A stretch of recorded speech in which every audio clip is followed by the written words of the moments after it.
That's on. Up on the lever, down on lever. And if you know, you see it spreading. So if I slow down, look what happens. It just starts oozing out, and you've got way too much fertilizer coming out. If you're doing that for a good hour or two, you're putting way too much fertilizer down. So here on the broadcast spreader, we have the scale. So basically it controls the radius of how far out it's going to spray. So if you start A, is your lowest setting, nothing will come out, basically. You would actually use A if you were dropping something more powdery. It would probably come out, but the granule here is too large for A to even work. We generally spread at about, I'd say about an F to a G. I personally like J. In this kind of situation, I'm not too worried about where the fertilizer is going to land. There's no paved surfaces. The crushed rock will be fine. You're getting a much nicer, larger spray. So I can cover more ground in a quicker time in a big area. You just want to keep in mind your lane so you're not over-fertilizing. Kind of like your lawn mowing, but really big patches.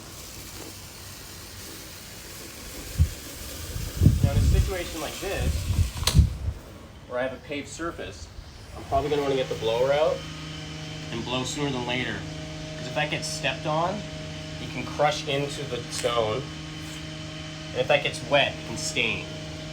So you generally want to blow pretty soon after fertilizing, even if it's a dry day, because you never know what could happen. Irrigation could come on, it could start raining, someone might be washing their car or watering their lawn.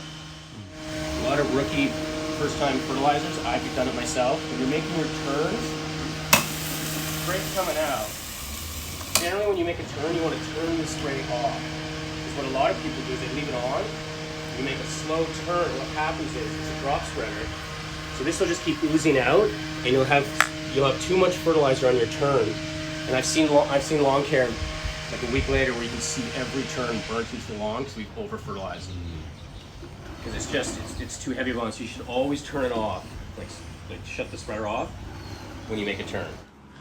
One thing to note when you are fertilizing with a spreader is that the speed controls how far the radius will also shoot out and how fast. So the slower you go, the slower the spreader spreads, so it'll just drop. And if you're in a big open area, you want to go fast and it'll shoot much farther. So speed is for more and slowness is for less. Okay.